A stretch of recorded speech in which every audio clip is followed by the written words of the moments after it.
Picture this. You walk into the living room and find marker all over the wall. You take a big deep breath because you are an emotionally regulated and mature adult, right? You call your child's name and you ask, "Can you come here for a second?" They walk slowly over. They look at the wall. They look at you, and then they smile. Maybe they even giggle. And suddenly every ounce of patience and emotional regulation you had evaporates completely. Your heart starts pounding, your jaw clenches, and you can practically feel your blood pressure rising. And if you're anything like me, your brain immediately jumps to, "Oh, you have got to be kidding me." You think this is funny? Are they seriously laughing right now? If you've ever had that happen, you're not alone. Welcome back to Kid Logic Labs. I'm Leanne, and you're in the Parent Lab.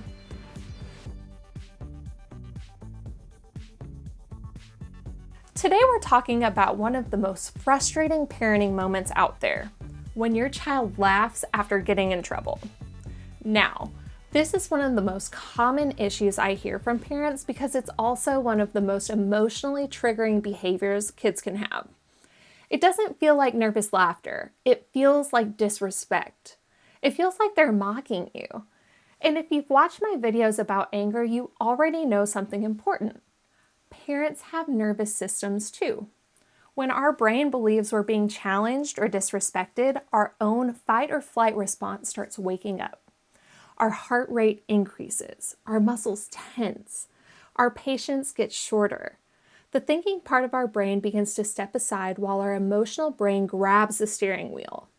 We've talked about this before in our video about the brain science behind anger. So, before we even talk about kids, I want you to hear this. Your reaction makes sense. But what if your child's smile isn't saying what you think it is? What if that laugh isn't confidence or manipulation or disrespect? What if it's actually a clue that their nervous system's overwhelmed? Today we're going to translate that behavior.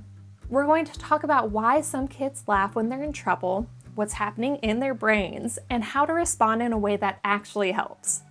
Because once you understand what's happening behind that smile, you stop reacting to the laughter and start responding to the child. Let's talk about why this behavior gets under our skin so much. Most of the time, it isn't actually the marker on the wall that's making us so angry. It's what happens after. It's that smile, that cute little smile that would be absolutely adorable under any other circumstance. But in this situation, you're trying to correct a behavior and your brain is trying to assign meaning to your child's behavior. Why do we do this? Because meaning determines how we respond. When your child laughs or smiles when you're trying to correct them, your brain doesn't simply observe that your child's laughing, it immediately tells a story. They're laughing at me. They don't respect me. They don't care. Notice the difference? One describes a behavior, the other assigns an intention. And once we believe we know our child's intentions, our emotions follow. That's why so many parents have found themselves saying things like, "What's so funny?" or "Wipe that smile off your face." I've been there too. When we believe someone's mocking us, our brains naturally want to defend us. The problem is, our brains aren't always accurate storytellers. Sometimes they're simply reacting. So before we assume we know what that smile means, let's look at what might actually be happening. The first thing I want you to know is this. Laughter is not always a sign of amusement. Have you ever laughed while receiving bad news? You weren't happy.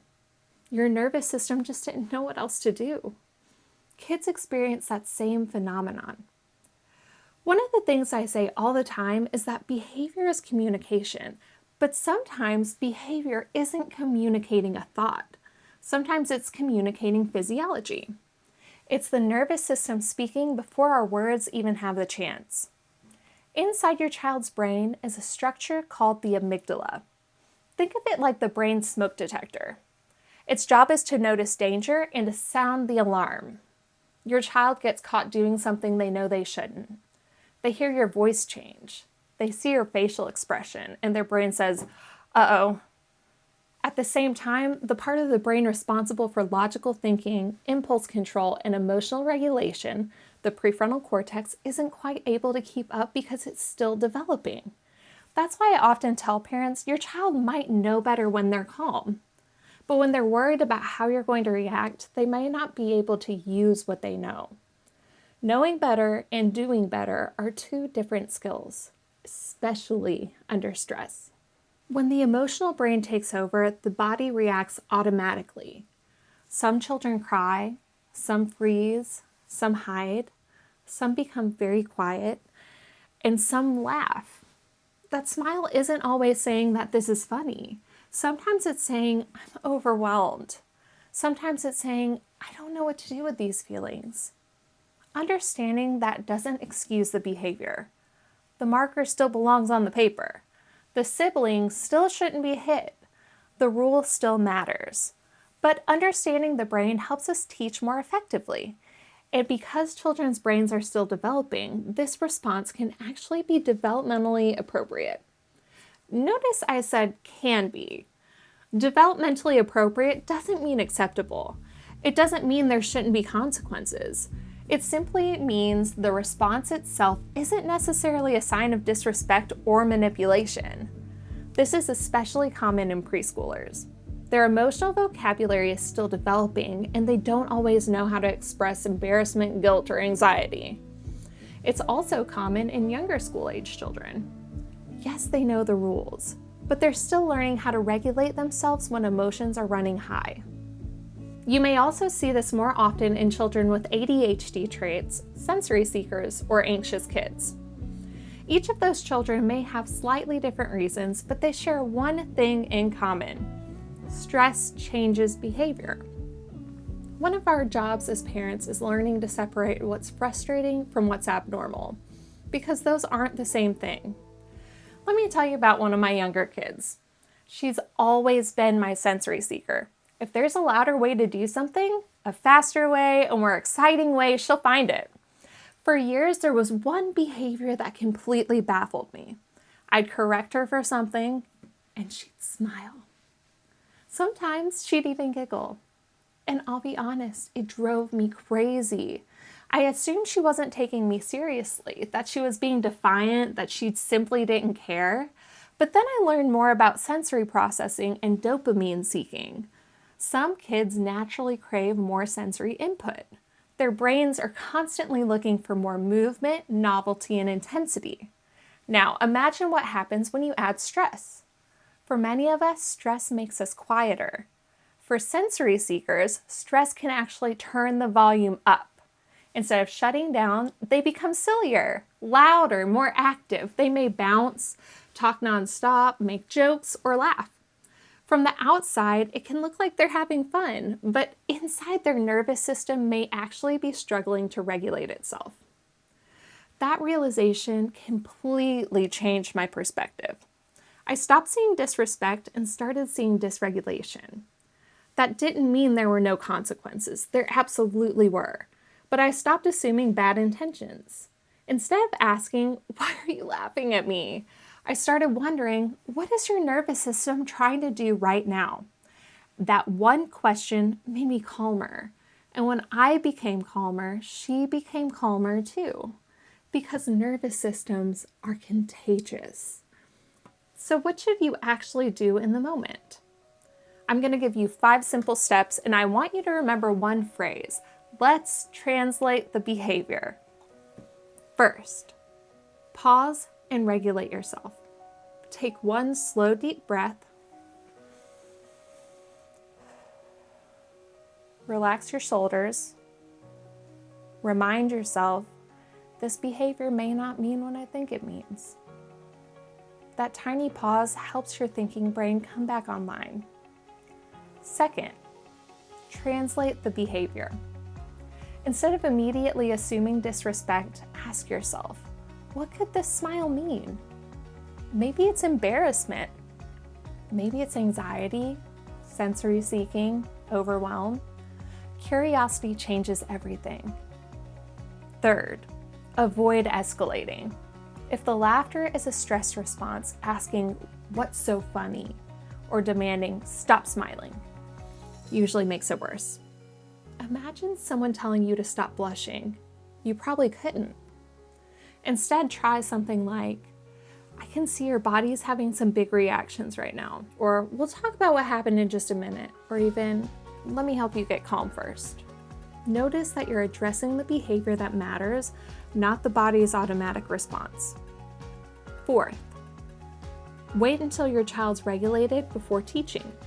Learning happens when the thinking brain's available. If your child's laughing, crying, hiding, or yelling, their nervous system is telling you they're not ready for a lesson yet. That doesn't mean you skip the lesson, it just means you wait. Calm first, teach second. Finally, repair, reconnect, and problem solve together. Once everyone's calmed down, now you can ask, what happened? What were you feeling? What can we do differently next time? The wall still gets cleaned. The apology still gets made. The consequence still happens. But now your child can actually learn from it.